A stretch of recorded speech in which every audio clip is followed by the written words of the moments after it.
Paano nga ba mag-add overlay sa CapCut? Ang video na ito ay para sa iyo kung gusto mong matuto mag-add overlay. Sundan mo ang video at tapusin hanggang sa dulo.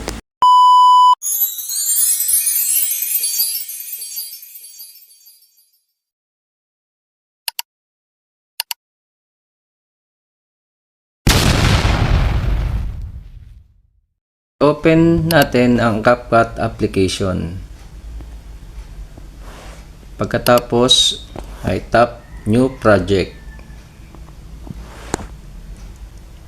Pipili tayo ngayon ng video or photo na ating gagamitin sa ating background.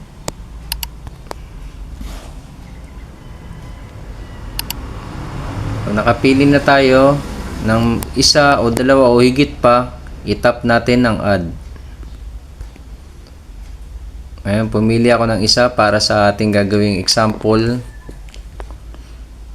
Pag napunta na sa timeline yung kinuha natin na file na video or photo, kukuha naman tayo ng isa na pang-add overlay. So, pupunta po tayo sa baba ng ating timeline. Makikita po natin ang overlay. Tap po natin ang overlay. Pagkatapos po ay itap ang add overlay. Ngayon naman po, pipili tayo ng file ng video or photo na ating i-add overlay. Pag nakapili na po tayo, tap po natin ang add. Pag napunta na po ang file na napili natin, naka-highlight po siya, itatap po natin, idadrag lang po natin sa tapat, itapat lang po natin sa file ng background. Kung gaano siya kahaba. O kung sobra naman yung yung background, pwede rin nating itap. Tapos tap natin yung split. Tapos tap uli natin kung saan yung, kasi baka na malito po kayo kung minsan dito po sa kabila yung naka-highlight, ito po yung gusto nyong i-delete. Ito po ang itap yung gusto nyong i-delete. I-delete po natin. Teka lang po, adjust natin dito. Saan yung split? Ganyan lang po. Tapos tap natin, delete. Tapos ito ring isa, delete. Ayan.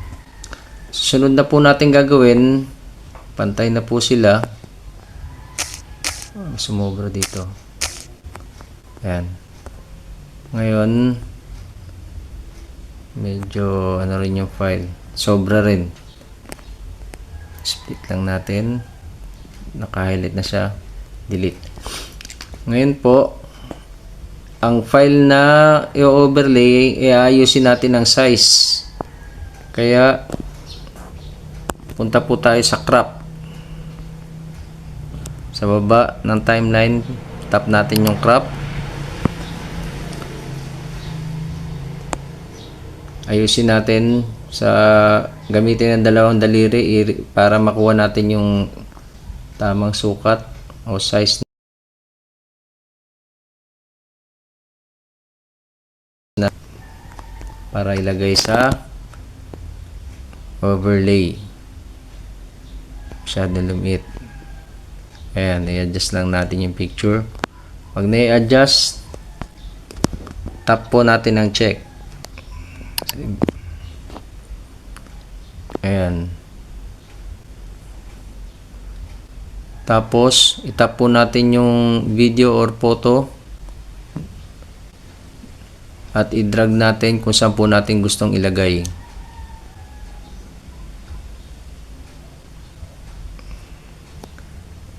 Yun. Check po natin ang ating ginawa. Add overlay.